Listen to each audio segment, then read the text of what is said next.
Welcome to week number 4 of High School Playbook Replay. We had a Friday the 13th edition last night. I'm Kent Taylor. All right, after a monster rivalry game in Bullitt County that we had last night, Trinity was back on the road, this time in Indiana. Cal took its 14-game winning streak east on I-64 to Lexington. But we kick off the show this morning with our Big O Tires Game of the Week. Britt Del Barba has North versus South in the OC. A lot of eyes on this one coming into tonight. South winners of 9 in a row when it comes to this rivalry. Meanwhile, North is undefeated on the season.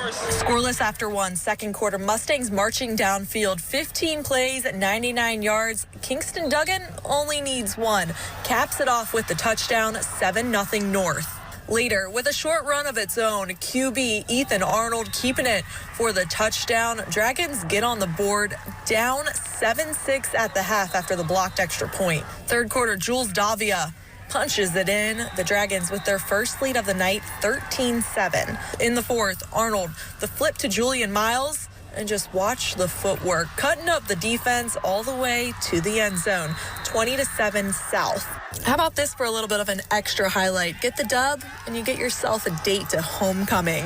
23-14, the Dragons continue to dominate the rivalry. Coach Roberts does a good job over there. Those boys, they had a really good game plan on both sides of the ball. We just had to weather the storm to get started. I mean, the emotions are high in these rivalry games.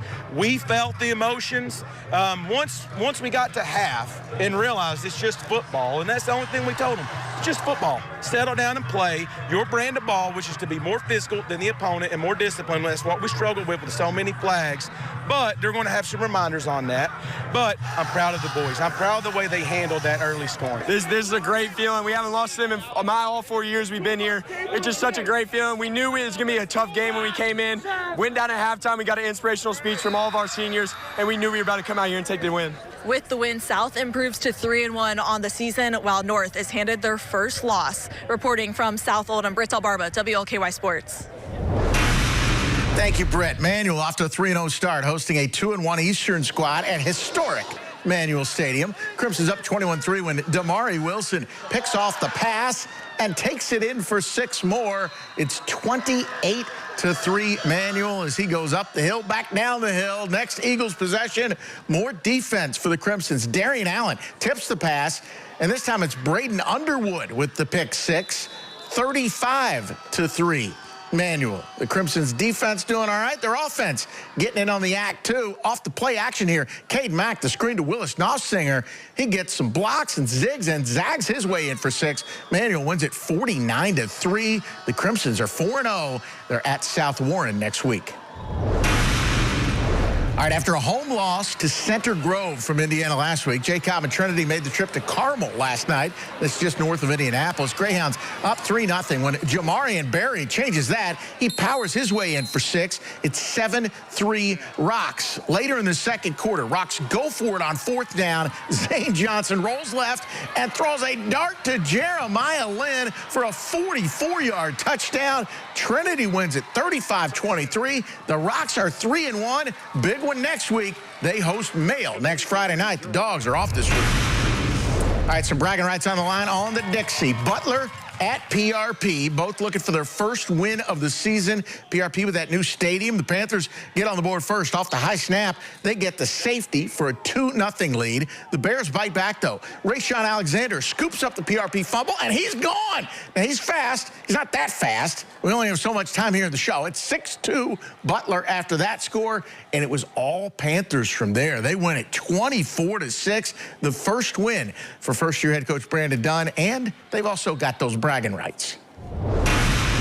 To the skies we go. WLKY News Shop with a Friday night flight to Southern Indiana. Fern Creek made the trip by land across the bridge, visiting Jeff. New Jeff TV teacher Fred Calgill. Look at that offensive Friday night instruction. The man cannot take a Friday night off. Red Devils quarterback Rico Wright, the 45-yard touchdown pass to Robert Tucker. What a grab there. Jeff beats Fern Creek in what was a game down to the final seconds. 30-27 the final. The Red Devils are 3-1. Another rivalry game, this one in Clark County. WLKY News Shopper hovering over Providence as the 3-0 Pioneers hosted Clarksville. Providence driving. Preston Kempf is flushed out of the pocket here, running to his left. He throws across his body to Nick Stoner. He is gang tackled by the Generals at the 15. All right, later in the drive, Kempf on the keeper. He is going to beat everybody around the corner and into the end zone. Providence wins it 45-6. The Pioneers are still perfect at 4-0. Speaking of undefeated, Bullitt East looking to lock up a 4th straight Bullitt Cup last night. Preston Harvey made that drive south on I-65. Just 10 miles separate these two rivals. Bullitt Central looking to stack back-to-back wins and get to 500 on the season, while Bullitt East looks to remain undefeated. But more than just bragging rights on the line in this one. Bullitt East, with the win tonight, gets to hoist the Bullitt Cup. But for Bullitt Central, they'll have to get a win tonight and get a win against North Bullitt next week. The visiting team would strike first. Wide receiver screen for Evan Butler, and he goes untouched into the end zone. PAT makes it 7-0 Chargers. Bullitt East playing aggressively. Onside kick is recovered by the Chargers, looking to add to its lead. But the Cougars not going down without a fight. Joseph Sebastian with a quarterback sack. Now just a couple plays later, the Chargers now backed up. 3rd and 43. Cole Cornell decides to air it out downfield. Caden Bostix burns the defense for the score. Extra point no good is 13-0. AJ Lee trying to claw his team back into this one and get the offense going, but Jacob Clancy has other plans tonight. Interception by the senior and sets up the touchdown on the other end. Bullitt East goes on to hoist the Bullitt Cup for the 4th year in a row with a 53-6 win over Bullitt Central. For these seniors to go 4 years in a row and win it, you know, it's not our state championship. It's not our, you know, it's not the season.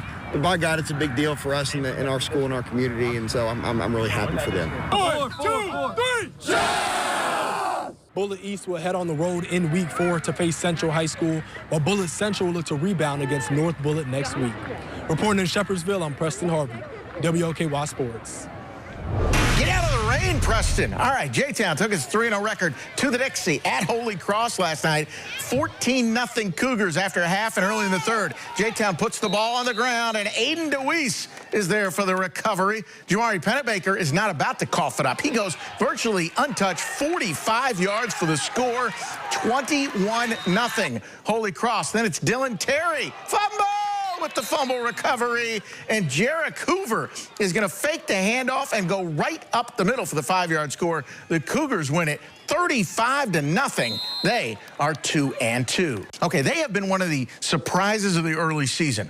Oldham County had only won 3 games since 2021, but the Colonels took a 3-0 record to Collins last night. Our Addie Miners has the highlights from Shelby County.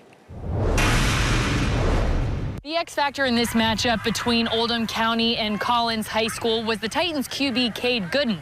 And OC's defense did a good job of containing Gooden, but it was their offense that made this a tough battle. Right out of the gate, the Colonels were firing. After turning the ball over in the end zone, their next possession was fruitful.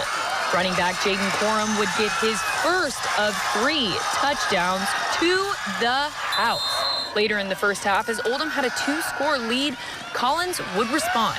Gooden would look, and, well, he'd just keep it himself. That would make it 21-14 Oldham County at the half. After going down 2 scores in the 4th quarter, this touchdown would put the Titans within 1 score. And after forcing an Oldham County punt, it all came down to this play. Titans on the Colonel 30, and as time expires, Gooden would launch it to the end zone, and no good. Oldham County wins it 35-28. You know, in offense, kind of get that first down. But, you know, defensively, I told them, I was like, you guys have only given up really 2 to 3 big plays all night. And so limit the big play mistakes, keep the guys in front of you, rally to the tackle. You know, we'll be okay. And that's what they did. You know, they kind of stepped up in that moment and made the plays when they needed to. Oldham County remains unbeaten on the year. They are now 4-0, and they'll look to continue that undefeated streak next week when they host South Oldham. From Martha Lane Collins High School, I'm Addie Miners, WLKY Sports. Okay, here's the college schedule for today. A battle of 1-1 teams in Murfreesboro, Tennessee, as the Toppers visit the Blue Raiders at 7. They called it the 100 Miles of Hate. UK hosting #1 Georgia. Preston Harvey and I will be at Kroger Field for that one, set for a 7:30 kick tonight. And the first real test for Curt Cignetti at IU, the Hoosiers' Big Ten opener at UCLA. That one kicks off at 7:30 in the Rose Bowl. It still sounds strange to say that in Pasadena. You know, maybe this one will develop into the 2,000 miles of hate. Indiana at UCLA. Don't forget, number 19, U of L off this week. The Cards will host Georgia Tech next Saturday at 3:30. Racing Louisville home tonight. Pups at the pitch at 7:30. They host Angel City FC. Louisville City FC on the road at FC Tulsa tonight at 8:30. So all kinds of sports going on. Britt Delbarba, Preston Harvey, and I'll be in on Sports Saturday as well. So make sure to join us, and everybody have a great weekend.